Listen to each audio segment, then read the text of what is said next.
Y tiene que ver mucho también con la cultura del control. Hay que recordar que la Iglesia Católica en México prohibió los libros durante 3 siglos para que no se apartaran los pobrecitos indígenas del camino de Dios. Entonces, obviamente, esta parte donde ellos no entienden que nosotros vamos a atender y una sociedad mexicana más politizada, pues va a elaborar un nuevo discurso mucho más progresista, mucho más apegado a la realidad, a nuestra realidad en particular, mi querido Miguel. Sí, y otra cosa que es paradójica también es que, como bien lo dices, pues mucha gente en México sigue profesando la religión católica y sin embargo, pues ellos la profesan a como están acostumbrados, o sea, no suscriben estos discursos radicales, ¿no? Por eso es que precisamente gente de este nuevo grupo, ese sí podríamos considerar, no criptogrupo, sino que es un grupo muy pequeño pero muy radical también, genuinamente mexicano, se llama Viva Cristo Rey. Este nuevo grupo ha surgido como un esfuerzo de esa decisión que hubo de la parte más católica de Frena, que eran originalmente pues Juan Bosco Abascal, eh, Mario Gallardo Mendiolea, abogado constitucionalista y predicador católico de Guanajuato, y Jaime Duarte, que regenta un espacio llamado Cisne Radio y que se promociona como empoderador de líderes católicos mexicanos. No sé dónde se consigan ese tipo de títulos, pero yo quiero uno nomás para que no esté tan pelón mi currículum. Y bueno, pues estas personas que tienen este esfuerzo y cuyo eslogan es que Cristo gobierne en México, pues ellos consideran que, por ejemplo, todas las personas que peregrinan a la Basílica de Guadalupe, pues no son verdaderos católicos. Y bueno, es que estadísticamente yo creo que estas personas que peregrinan a la Basílica, pues deben necesariamente, por pura estadística, haber votado por AMLO, ¿no? Haber votado por Morena. ¿Por qué? Por el estrato social del que muchos provienen, por las zonas, porque también son de estados donde hay un impacto positivo por parte de los programas sociales. Entonces, pues de entrada, por eso prefieren desconocerlos como verdaderos católicos. Y otra cosa también interesante de la dinámica de cómo se profesa el catolicismo aquí en México, pues es como lo decía Octavio Paz, ¿no? Que es más bien una especie de pensamiento mágico, ¿no? Que muchos, por ejemplo, en el México más profundo, pues más bien retoman a lo mejor los cultos antiguos, a los elementales, por ejemplo, a la Madre Tierra. De hecho, pues los santos patronos casi siempre pues son los dioses antiguos, a los que simplemente para darles el avión a los evangelizadores, a los conquistadores, pues les cambiaron el nombre y les cambiaron el aspecto, pero son fiestas milenarias, algunas de ellas. Entonces, pues creo que aquí la espiritualidad o pensamiento mágico, pues prevalece, pero de una manera que se vuelve ya más accesoria y ya no determinante. Y en ese sentido, por ejemplo, vemos que en la ciudad, pues más bien la gente ve precisamente como pensamiento mágico la religión como una fábrica de hacer milagros, ¿no? Pero mi punto es que casi nadie lo relaciona con la política. Creo que la sociedad mexicana ha sido muy madura en este sentido y ha sabido discernir y ha sabido pues virar hacia donde tenía que virar, que en este caso pues es la izquierda o es el progresismo y creo que pues por eso esta gente pues queda en el ridículo, ¿no? Queda chiflando en la loma porque se ven solos, se ven muy solos con todos sus millones, diría la mamá de Manuel de la Colina y Bárcena en la de Ustedes los ricos, ¿no? Están muy solos con todos sus millones, o sea, nadie los pela, nadie los pela, su discurso es tan radical que por algo que incluso ellos no pueden intuir, pues las personas de a pie simplemente les caen mal, ¿no? O sea, a ellos les caen, perdón, a las personas de a pie les cae mal oír hablar a estas personas tan radicales, pues que les hablan de una forma que no es acorde con la realidad, ¿no? Les hablan horrores del presidente o les quieren enaltecer un nacionalismo absurdo, un nacionalismo whitexican, excluyente, que no tiene nada que ver con la realidad que hoy vive México y que por fortuna pues estamos tratando de seguir construyendo.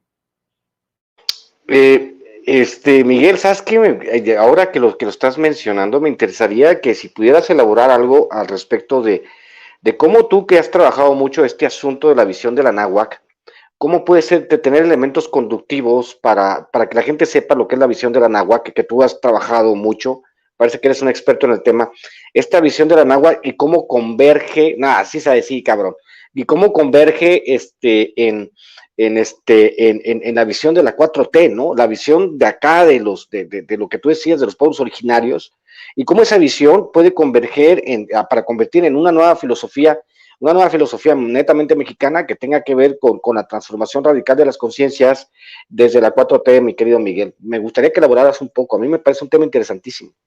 Claro que sí, fíjate que las culturas de la náhuatl tenían una visión del mundo, una cosmogonía que se basaba en el equilibrio y se basaba no en no era una visión piramidal, no era una visión como que necesariamente hay una deidad arriba que es ajena a nosotros y que nosotros somos algo cochino, impuro, que siempre vamos a aspirar a esa divinidad, a alcanzar un poquito, a rasguñar un poquito de esa divinidad, pero nunca vamos a poder, como pasaba precisamente, pues como pasa en las religiones judeocristianas, ¿no? Aquí la cosa era que primero se basaba la visión en la contemplación, en ser los antiguos, nuestros antepasados, eran contempladores eternos del cosmos y consideraban que nosotros estábamos en eterno viaje por el universo.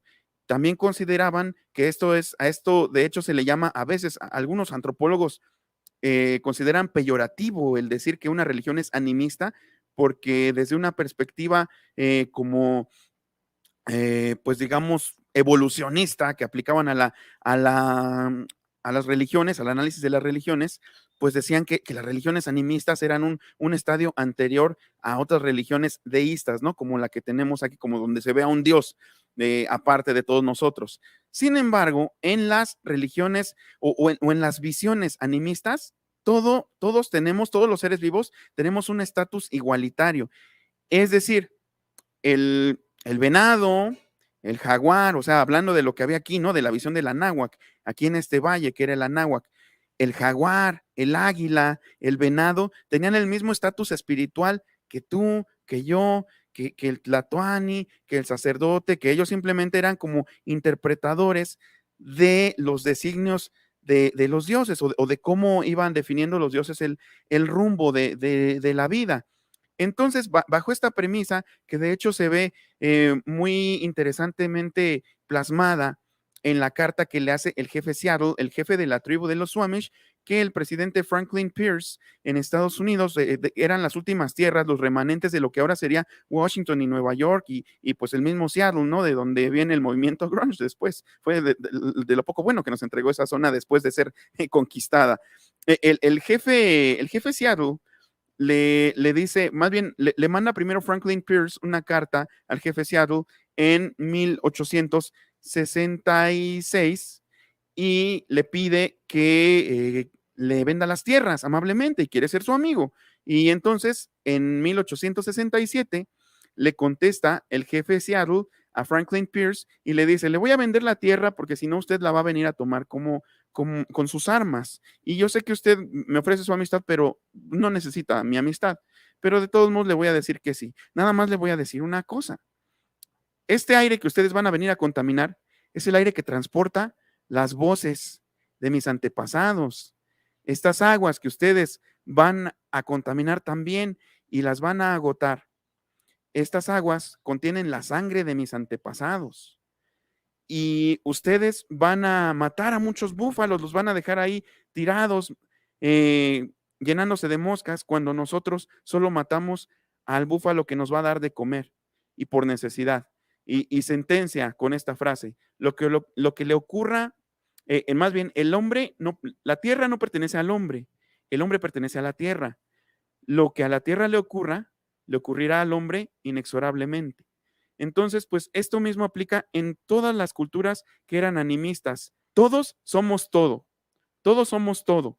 Por lo tanto, ese es el famoso colectivismo, es el pensamiento colectivo en oposición al pensamiento individualista que nos meten con la industria cultural, con la cultura pop, con tantos comediantes absurdos como Chumel Torres, como Franco Escamilla, ¿no? Esta gente que un día te está hablando de cultura pop del Capitán América y de Marvel, y al otro día te está disque hablando de política, y al otro día se está pitorreando del presidente o de alguna persona porque es moreno, porque según ellos habla chistoso. Entonces, básicamente, el pensamiento de la cuarta transformación es necesariamente colectivista porque todos somos todo. Y más los pobres, porque cuando ellos salgan adelante, entonces en verdad el país estará saliendo adelante. Por eso es que muchos decían que los aztecas eran comunistas. Y por eso, fíjate que esta falacia, qué vieja es.